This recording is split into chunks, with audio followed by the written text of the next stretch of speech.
thanks to all that are here joining Willow International today for our second Lunch and Learn session. We're on a topic today of growing a national awareness movement, and it's so nice to meet you all virtually. I'm Kim Davenport, a proud member of Willow International's Board of Directors, and this afternoon I have the pleasure of introducing and hosting Deidre Pujols, founder of Strike Out Slavery. Thanks for being with us today. Yeah, thanks for having me. I'm so passionate about spreading awareness about trafficking, growing our organization, and connecting with other organizations to combat trafficking. I'll talk about human trafficking with anyone that will engage, and I firmly believe that's how big changes are made, through moving volumes of people. I know we share this, Deidre, and it's hard to imagine that slavery could exist like it does today in our modern world. And people, some of you joining us today, who choose to stand up for others, who call for a movement and take action, who use their influence to ask others to make a difference, are paramount to changing the course of the future for all of us. So thank you for joining, everyone, and Deidre, of course. I'm going to encourage attendees to enter your questions in the chat function, and we can get to them at the end of the session if you have any questions for me or Deidre. Deidre, you and your husband Albert are globally loved and are very visible figures due to Albert's unparalleled success in Major League Baseball. Yours is a household name among baseball fans in the United States, the Dominican Republic, and all over the world. Baseball is America's pastime, but it's also such a global sport with players in the MLB from all over the world. And you and I know slavery is right here in our backyard, but I'm interested in if the international visibility, the influence, or your travel exposed you to the global gravity of human trafficking in any way. Well, first, thanks for having me, and thanks for my friend Kelsey, who I know is watching, for inviting me. Well, okay, so I want to understand your question again. So ask me again, and then let me make sure I understood it right. Okay, sorry, I'm talking so fast. This format is so different for me. But No, that's okay. I'm interested if your international influence, the visibility you've had, or your travels exposed to the global gravity of human trafficking in any way. Go ahead. You can. Yeah. Okay. So, well, I mean, I actually, in 2016, I actually started just traveling. Like, it first started in Mexico City to see what one group was doing there. And, you know, my space has always been the Down syndrome community and impoverished communities in the Dominican Republic, where Albert's from. And so this was a little uncharted territory, well, a big uncharted territory for me, in the sense of knowing what human trafficking was at its full capacity. And so since 2016, really, that's what I've been pioneering. I mean, just like plowing through. I'm not pioneering in any way, but in my own life, I guess, for the efforts that we're putting forth. But it basically is all about the travels that I was on and the experience that I was learning. And, you know, there's several countries that I've been into, and even domestically, you're going to meet people along the way who aren't baseball fans and who don't know Albert and all those things. But once it helps to, it kind of helps to have our platform, because there have been some situations where maybe I am in a foreign country, and if it wasn't for some kind of connection in like a political setting, or, you know, somebody that knows us that might be in a hierarchy of some business or something, you know, I might not have gotten some meetings that I was able to get. You know, I think by now, for instance, if I want to have a meeting with an embassy in some other part of the world, it's fairly easy to do something like that because of the reputation that I have now with some of these, some of the people that work within our embassy, you know, community. And so it's relationships that have been built. But definitely, to answer your question, you know, our notoriety and celebrity has played a part in opening some doors and whatnot. But I only take advantage of it in the sense of learning more. How can we help? Finding out the latest pieces of information, you know, so that we can help share it with the communities, or with the world, really. Awesome. So you founded Strikeout Slavery in 2017, Mhm. and you took action against one of the largest crimes happening against humanity. This industry surpasses profits of drug and arms trafficking combined at $150 billion. How did the vision for the organization come about? Well, strikeout slavery actually hasn't become a foundation per se. We use a third party fiscal sponsor so that if people want to participate monetarily, they can do that and it's still a write off. But I really built it as a campaign because I didn't want it to become about money. I wanted people to focus on what was the issue, and that was prevention and education.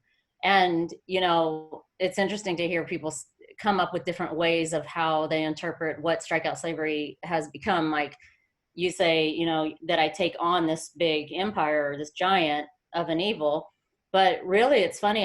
It's not like it's not like I'm going after that particular crime so much as I am trying to, when we talk about Open Gate International, it'll have better context, but like with strikeout slavery, if I can educate or, you know, prevent before the events are happening, or educate people so that they can know what to look for, that kind of thing, then it's actually going to just like pull people up out of what's happening in that, you know, in that crime and in that evil, as opposed to going, oh, I'm going after bad guys and whatever. And those people are necessary and they are there. I'm friends with many of them. But like, for instance, with Open Gate, which we'll get to soon, that's a system more built around the idea that I'm trying to help people who may have already been through a system like human trafficking to get reintegrated and properly skilled in something that they can use for, you know, for their industry, their job, their career. So there's a couple different things. It's interesting how you know, see it and say it, but strikeout slavery is specifically built to help prevent and educate people in our communities who really are in the unknown still at today, really don't know a lot about modern slavery. I was going to touch on this later, but I think it's appropriate to say it now. I mean, Willow International, as a board, we're always discussing that awareness is the foremost part of combating trafficking. So, saying, well, we can't have our eyes, ears, and hands everywhere actually fighting for people all of the time, all over the world, we feel that the work that we do, that you do, that others do to raise awareness really is such an important part of the fight, because without the prevention arm, you know, we have a growing issue that Mm-hmm. we can't combat without preventative work. Right. So that's interesting, but I do see it as a soldierhood of sorts. Yeah. Yeah. Yeah. Yeah. So how have your events at Strikeout Slavery changed over the years? How have you grown? Mhm. And maybe you want to answer this question, what your vision looks like for the future of Strikeout Slavery. Yeah, this is great timing because just this morning I was on one of these Zoom calls with Reveille, who is the team that so brilliantly runs this this effort. And we were discussing how do we move forward. You know, there's no baseball, no fans. Right. It's been such a interesting season. But we started out with one stadium. You know, initially I had taken Albert to Major League Baseball to just because I had all this information that I had been piling up over months and months of traveling the world and getting informed. And I was like, whoa, wait a minute. You know, this stuff happens at sporting events and all these things. Well, what is Major League Baseball doing about it? So I took Albert over there with me and we sat down with Major League Baseball to discuss if they were already addressing this issue, because I hadn't ever heard them say anything. And so they of course were not doing anything at the time. This is back in 2016. They did let me go back with all of the experts and some heads of different organizations that I had met during my kind of travels and education. And we had this huge roundtable discussion. It was quite brilliant, actually. And the first time anything like that had been done with Major League Baseball, well, they were able to kind of sit at a table, understand what are we talking about? What is the significance between baseball and this issue? And why was it important for baseball to care at all? when we walked away from that meeting, I really kind of just, I realized that, you know what, it's going to be a long ways away from, you know, when they realize they need to jump in on this subject. So when I left that meeting, I said, you know, let's just go back to one stadium. There's something called the Buddy Walk, which represents families with Down syndrome, bringing awareness to the issue. Our oldest daughter, Isabella, is 22, has Down syndrome. So it was like a bunch of families, they got together, they did an event at the stadium. So that's kind of what was in my mind. I said, you know what, I'm going to do something like that. Let's go back to one stadium, build a campaign that helps educate our communities, bring in the experts, the organizations, create an alliance that can help educate. So that's just a little background for anybody who might be listening who doesn't know, you know, the full scope of Strike Out Slavery. So fast forward, we did one stadium at the Anaheim Angels. We built an alliance of organizations, most of whom I had met already in my journeys. The second year we did the Washington Nationals, and we also did the Anaheim Angels again. We have a family festival that is open throughout the game so fans can come and interact, get giveaways, find out information. It's very friendly. We have DJs, face painting. You know, it's a very festival atmosphere, but with very important information. So then there's, of course, a baseball game being played. And after the baseball game, we had an additional concert just to draw in another group or population of people, which was really awesome. Nick Jonas performed for us. Lauryn Hill performed for us. They were both great advocates for the cause, brought in big numbers of people to stay after the game and get even more, you know, kind of built into this issue. And then the third year, which Lauryn Hill performed for us, we did New York Mets, Kansas City Royals, and again, we did the Angels. And it was huge. It was really big. You know, we have social media outlets reaching into the billions. I mean, it's quite significant. We've pulled in several other organizations and people from like the national security and all, you know, just all these different law enforcement groups who don't usually have an opportunity to come out to ballpark and be out in the forefront. But we also include the survivors, which is most important. You know, the people who have survived going through something like sex trafficking or labor trafficking, or, you know, there's immigration trafficking, all kinds of things that are happening. But we really want to make sure that we don't jeopardize their message and their kind of what they're trying to build, their movement.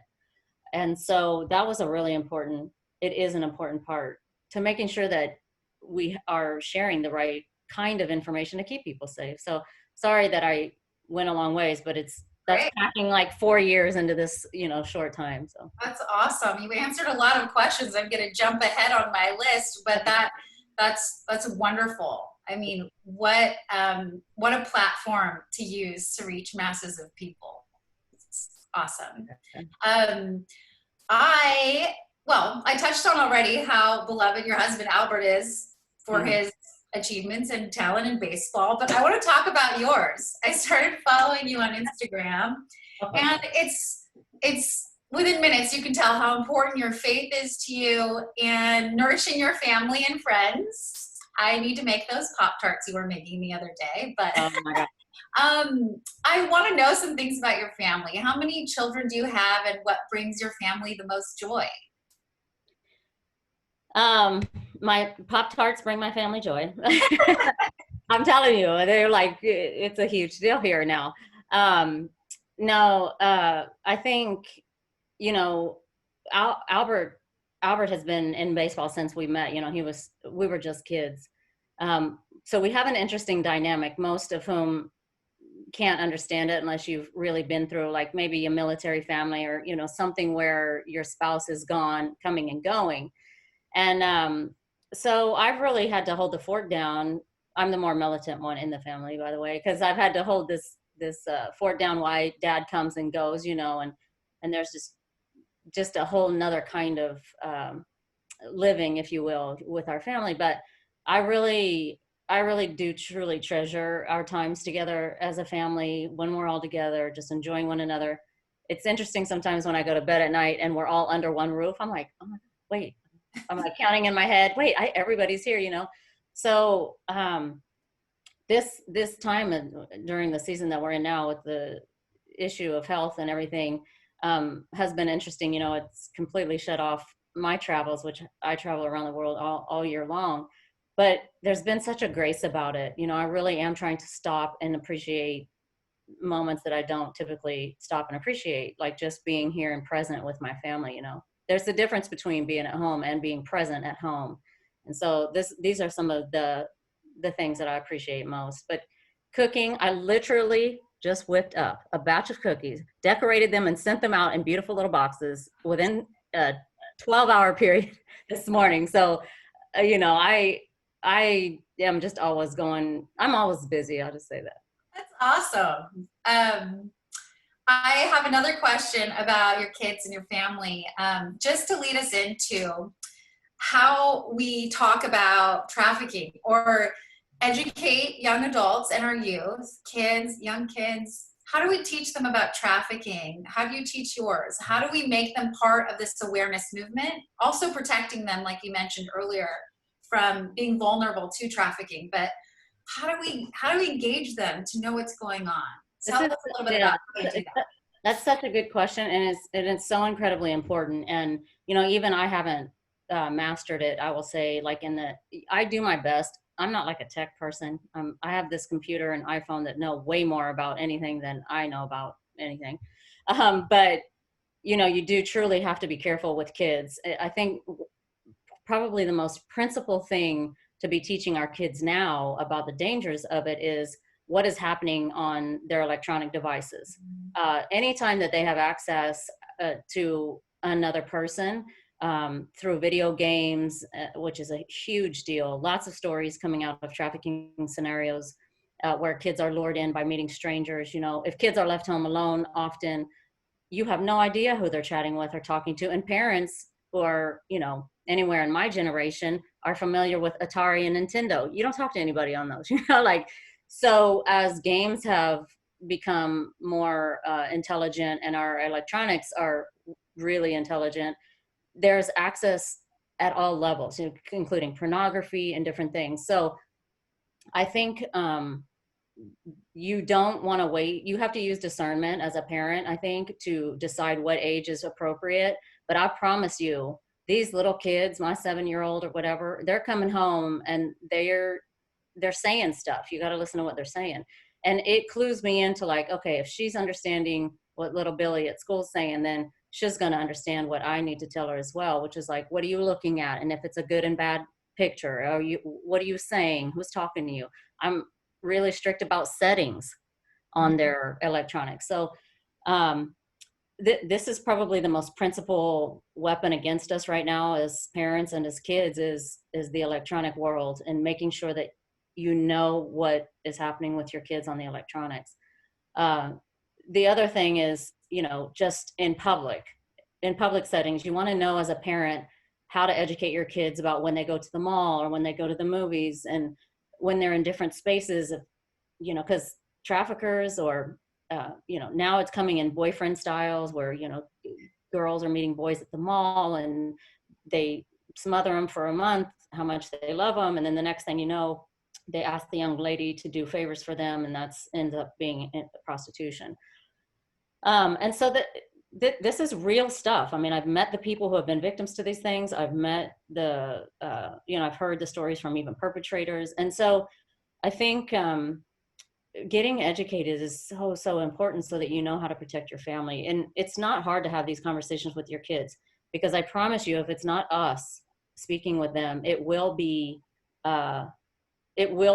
social media. It will be somebody online. I mean, somehow, some way, they're going to tap into kind of something that encompasses the world of the trafficking system, or even perhaps the pornography system, which we all know leads to exacerbated scenarios of life, right? So that's kind of just as a parent, that's probably some of the strongest advice I think I'd have. That was great feedback. I think moving back to your love of cooking and being in the kitchen, we can start talking about Open Gate. I would suspect that all of that love for being in the kitchen just really inspired and fueled at least the partnership we're about to enter at Willow International with you and Open Gate. I'm so excited about that partnership. Tell us a little bit about what Open Gate does. Yeah. So Open Gate, you know, when I went to Strike Out Slavery, that was more of what can we do on the platform that we have through baseball.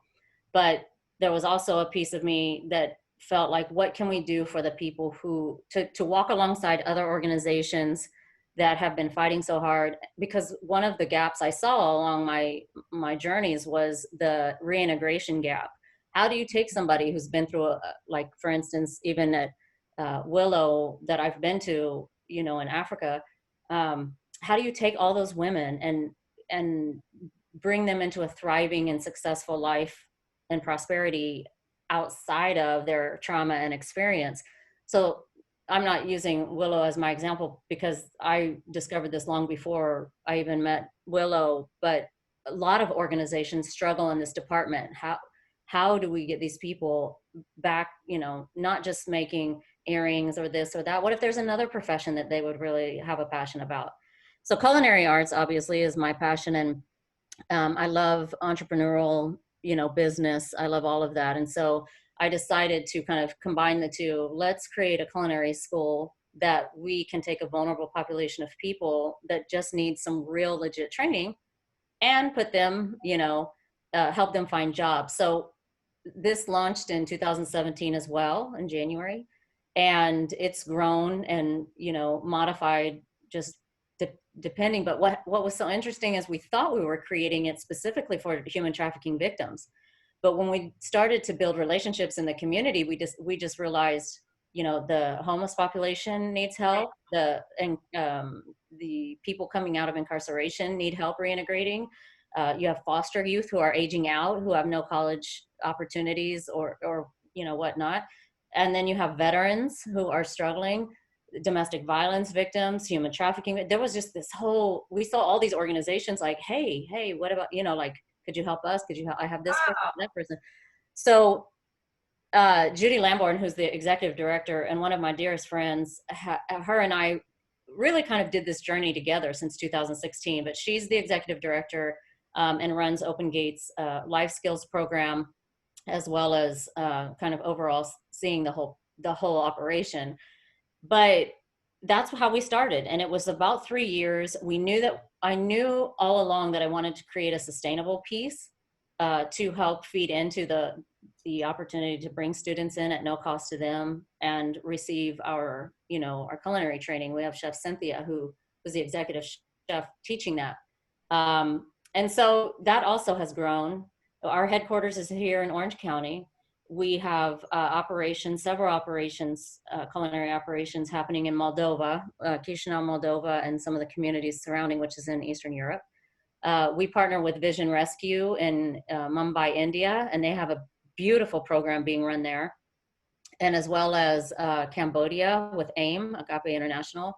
We built a kitchen with them, and we're in the process of kind of revamping that one with a new OGI kind of look and brand. But then in Mexico City with El Pozo de Vida and 27 million, we have a good relationship with them and their culinary program. So and hopefully, you know, by 2021, we'll be launching with you guys in Uganda. But I am happy to say that just a couple of days ago, Monday, we launched our sustainable component, which is called Open Gate Kitchen. It's a cafe in the same building that we run our classes.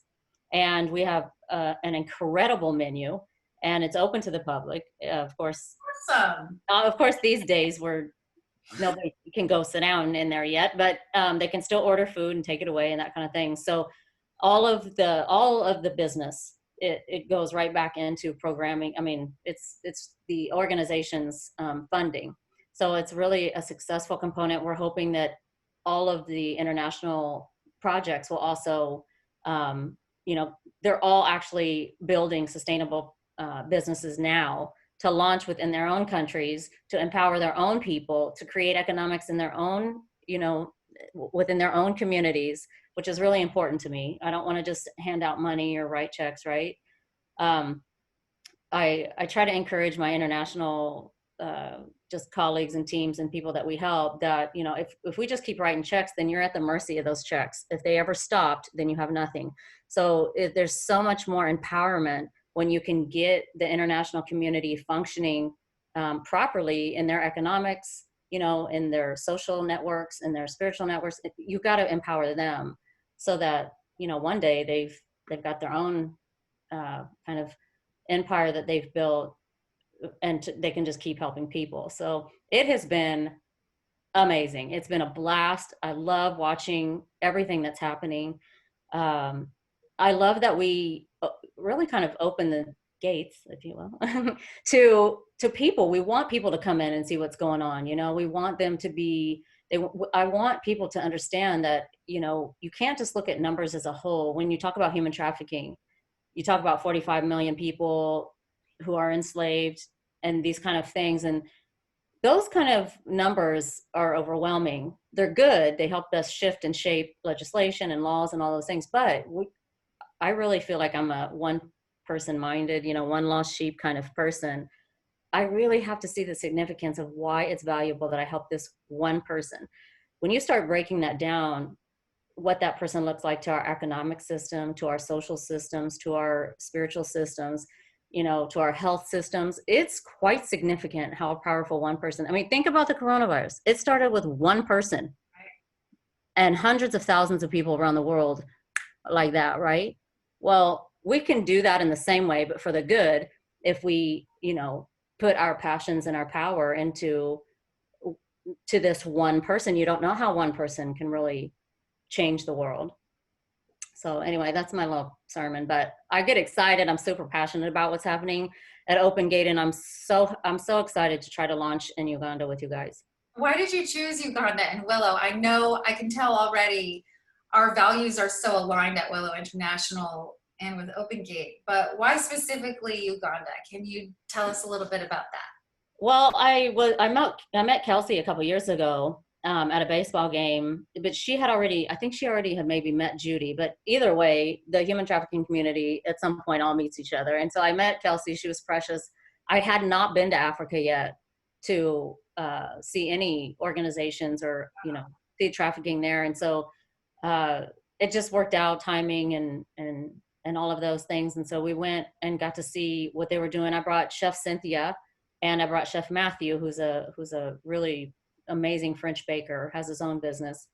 And because I don't want to just go and take notes and pictures and whatever. We did have some meetings and those things are necessary, but I actually kind of got to let the chefs go into the different homes of Willow and bake and cook and have fun and eat good food that they might not be. I remember they made tacos with Chef Cynthia, and it was like the biggest deal. I saw the photos. It was awesome. It was so fun, but I mean, so much joy. There's nothing more.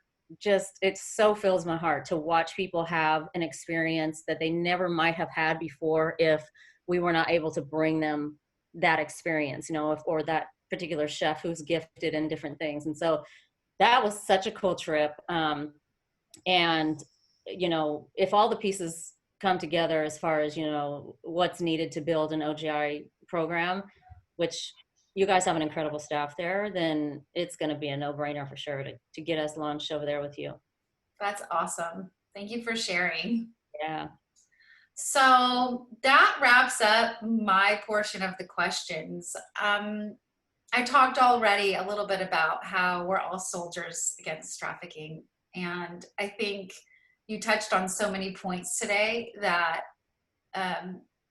bring to light how important our networking is. I don't know that I said before, I'm going to repeat it in case anybody missed it.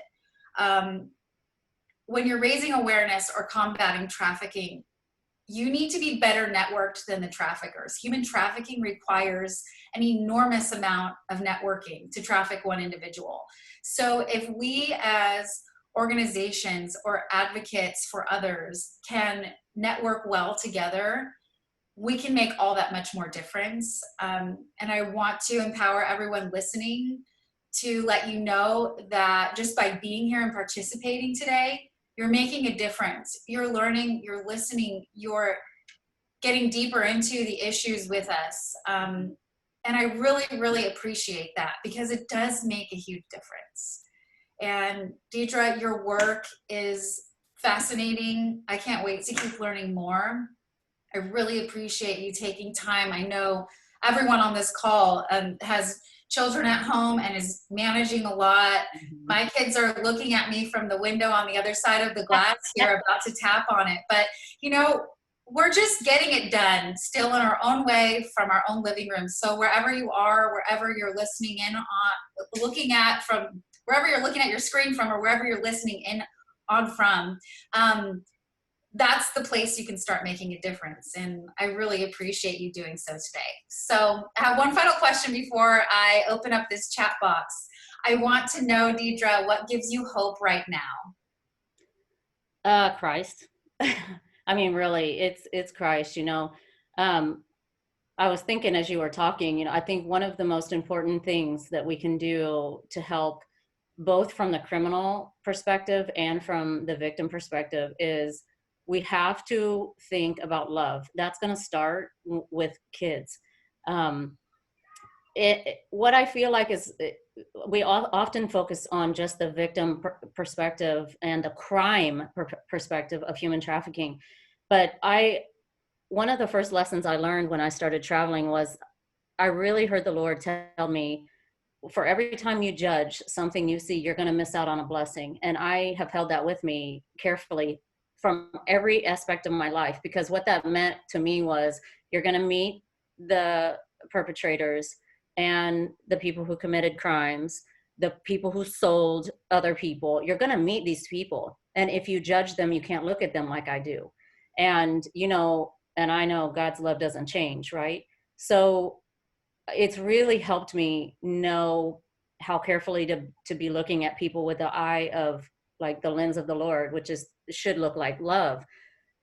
It's so important that not only, I think the most critical thing that can happen is that while people are young, that they understand the value of life. Because if you have I would just say a boy, but now girls sell people too. I know a lot of stories where teenage girls lured a girlfriend in, you know, to do an act, or was befriended her and really wasn't her friend, and then it got her into this other girl into a bad situation. And so if you don't care about people, or you don't have a conviction about doing something wrong to people, that is a problem. That doesn't just happen from peer pressure. That happens where what wasn't set up in a person that would allow them to feel the power to have control over somebody like that, or lure somebody into a horrible situation where they'd be raped and not have any, you know, lose sleep at night kind of thing. So I feel like making sure that we take care of people around us, even if somebody isn't your kid, but you know that they're being left home alone. I have a relative right now who's just 21 years old. He was left home a lot because his mom was working hard, and divorce situation, all these different things. And, you know, he ended up tapping into some bad drugs, and he's really not doing well. And I have to reflect on that moment a lot, because he's related to me. Like, what could I have done different? Now, I didn't know he wasn't trafficked, but I'm just saying that there was a situation that I probably could have been bolder in to step out and help, and I didn't. So now we're kind of left with the aftermath of, okay, what does it look like moving forward? Well, if you want to avoid those situations, then we have to be sacrificing some things and loving people that actually we might not even love. Like, we have our own kids. I have 5 kids. Why do I travel around the world and, you know, try to help somebody, an orphanage or something? And the devil often will say, well, you've got orphans at home. Like, why are you? But I know my purpose and my call, so I brush him off quickly. But I'm just saying, you know, love is really going to be what it boils down to. That's why we do what we do. If not, we just build our own empires and take vacations and, you know, buy more stuff. But I don't have, I just have a heart. I love watching people's lives completely change. You know, having a person who comes to Open Gate International who was living on the streets, you know, with needles in their arms, being completely transformed, totally delivered, totally set free, buying their first apartment, buying a car, getting a job. I mean, that stuff I will never get tired of watching, you know. Right. So yeah, I just encourage people to know what the true essence of love is. And I believe that you do not know what love is unless you know what the love of the Lord looks like, because he's essentially the essence and the builder of it, you know? So that's my encouragement to anybody who's listening. Thanks so much. Let me open this up here and see what. Ooh. Okay. Oh, you're getting just lots of fans here. I see a few questions. I know. I'm moving through them here. Willow is constantly trying to raise awareness around the issues of trafficking. How can Willow bring broader awareness to the issue both nationally and internationally? And in this same question, same Lindsay asked also, what is the best app you can suggest for parental controls on a phone or a computer? So both, how would you engage Willow to bring broader awareness internationally? And what is the best app you would suggest for parental controls? Well, for the parental controls question, I'll say, if I were you, I would go to the Missing and Exploited Children's website. They are probably going to have some of the best advice on that stuff. Because like I said, I'm not a tech person. So I have to I get a lot of help when I go to try to, set up the computers and do all those things with passcodes and all that. So my recommendation would be go to the experts. Yeah. I am not pretending to be an expert in that field. And there are some pretty intense systems out there. So that's but how can Willow raise awareness? Bring broader awareness to the issue both nationally and internationally. It's interesting. I've thought about it a lot. I don't know that I have the right answer for you. I've thought often about, I know often when I've spoken in different situations, I've tried to encourage people why it's important to help international communities. Because if you're looking for help or trying to tell a story domestically, it's a very disconnected story. You have to be able to show. It'd be like in a documentary. If you did a documentary about Willow and you really helped people hear the stories and feel the stories and listen to people, they can connect. But when you don't do things like that, you're telling a very disconnected story. And so you're trying to figure out, how can I translate that? The best thing that I find to tell people is like, it's so significant what happens in this is before coronavirus. Now it's even more true, but it's so important what happens in other nations. The United States is constantly watching what other countries are doing because it affects our health, which is now in play, our finances in our country, our economics. It affects our faith, our spirituality. It affects our social lives, our culture. Everything that happens abroad is somehow we're watching closely and it impacts us. And so when there's natural disasters, whatever you want to come up with. So I feel like I've always tried to help people understand why they should care about what's going on in another place. It would really be up to Willow on how to what does that look like for Willow? How do we tell a story that gets people to connect or be a part of? I know a lot of organizations, and I think Willow does, you might do it too, I'm not sure. But for instance, a group like AIM, Agape International, who's in Cambodia, they have huge ministry teams that come through and they learn about what's going on. They're able, because if people are going to contribute or sow seed or do anything like that, they want to see what the land looks like before they start sowing, right? So there's opportunities that you can give people to invest in the organization, to become a part of it.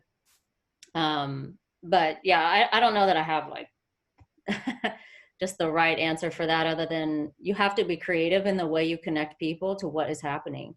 Because, one thing I've learned, and I say this to Judy often, the executive director, I was like, when you're so excited about something and then you tell somebody else and they're like, don't feel it at all. So I have really come to grasp the idea, what I'm excited about doesn't mean that everybody else is going to be excited about it. I've really kept that close to my heart, because if I'm not careful, I'll let other people's like reactions just like totally blow the air out of my balloon, and that's so wrong. So now I'm just careful. Like, hey, you're passionate about Willow, or I'm passionate about OGI. That's you know, listen, sometimes you need 1 million people to do a thing. Sometimes you need one person to do the thing that 1 million person could have done. I mean, so it just really depends on the scenario. Do you need one person to go over there, see this incredible thing and help you build it? Or do you need to take 1 million people over there and they all chip in and they help you build it? I don't know. It depends on the organization, you know? Yes, I think that, you know,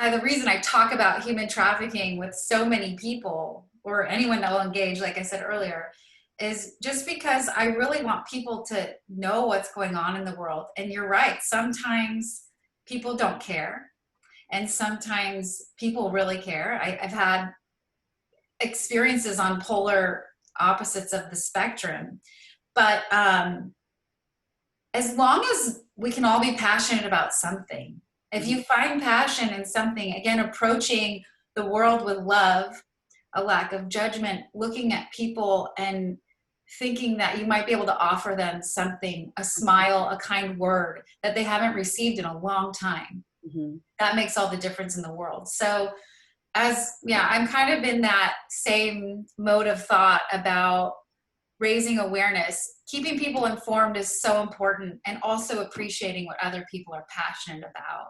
Yeah. And oftentimes there are many ways to work together to, you know, just combat the same evil, or to help someone in need. And many people can come together to do that. Right. Let's see what else we have here. Let's see.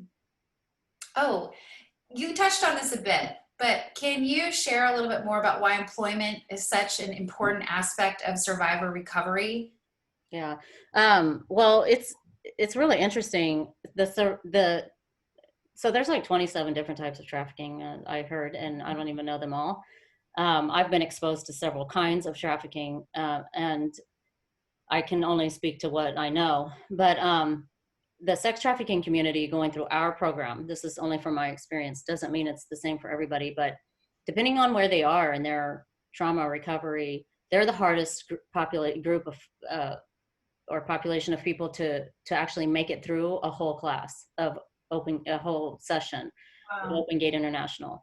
There are a lot of traumas that you know, and PTSD, I would have to say, is probably one of the main symptoms that would keep them from really focusing in on just the detail and the hours, just everything that's involved, the sounds, noises, what you see, how you smell. I mean, anything can kind of trigger a person. And so, but that isn't everybody. And that's just some of our experiences, but it's really opened my eyes to how significant the trauma can be. I will say that trauma around the world looks different. I think women in international communities have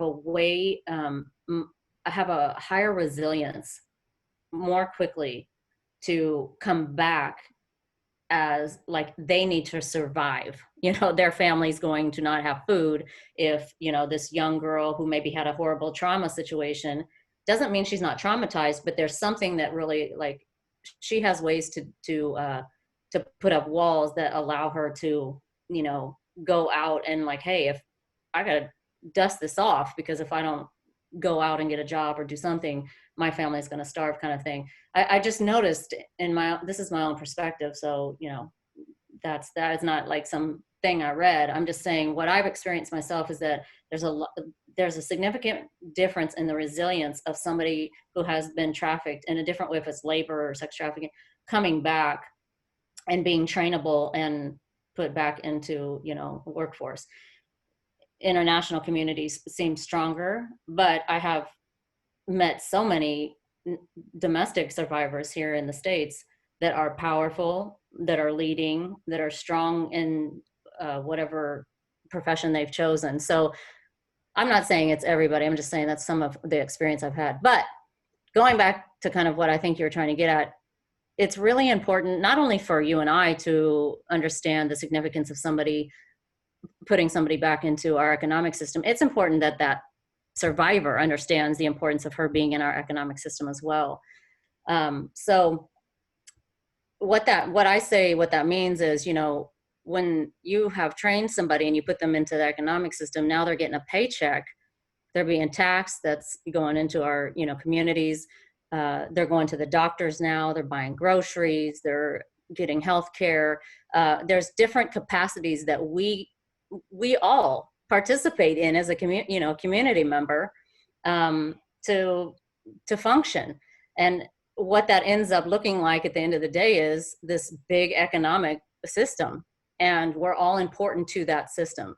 And so I think when you break it down to like, wow, for every dollar I put into her, she put $12 in community. I mean, you kind of have to just look at the bigger picture of how important is it that person, is she doing more for our community, sleeping under the bridge, or are they doing more for our community, being, active and involved and integrated into our whole society, And it's just not about economics. I mean, I use that as an example because, people have, they kind of light up when you talk about the finances of things, but that's socially, spiritually, I mean, all kinds of things, Yeah, I would say having purpose, Mm-hmm. having purpose. Not only do our families and our children give us purpose, but employment, a vocational skill gives us something to wake up and look forward to in the morning, a way to share our talents and skills. And yeah, you're absolutely right about that. Well, I think that's the end here. Thank you so much, Deidre, for joining us. I so enjoyed meeting you here. I look forward to the opportunity to meeting you in person, and Yeah, me too. maybe even in Uganda someday. I will meet you there. Open date open when we are all out of our living rooms and back into the world. Thank you for the both really difficult and really meaningful work that you do. And thank you for inspiring us all here today to keep driving awareness and to spread love. Well, I appreciate it. I echo your words, if it's not human trafficking or Down syndrome or, workforce reintegration that is your passion, whatever is your passion, go do it. If it's cancer, if it's autism, if it's, just be involved. And I saw a question that we probably missed, but for anybody who doesn't know how to stay connected to the issue of human trafficking, but they want to do something, that's why we built the alliance with Strike Out Slavery. They can always go to strikeoutslavery.com. They can go to Willow's organization's website. I mean, strikeoutslavery.com has all of the organizations that participate in Strike Out Slavery, and within each of them is something different. You'll find. So, OpenGateInternational.org is our website's there for you to learn, but you're going to have to go and find it. It's not going to show up on your doorstep. If you want to be involved and you want to do something, you're going to have to go and I took that time to research and get educated. That's what you have to do. And I promise you there's something for everyone in this fight. So thank you very much. Thank you, Kelsey and Willow, for having me. I really appreciate it. Thank you. Take care, everyone.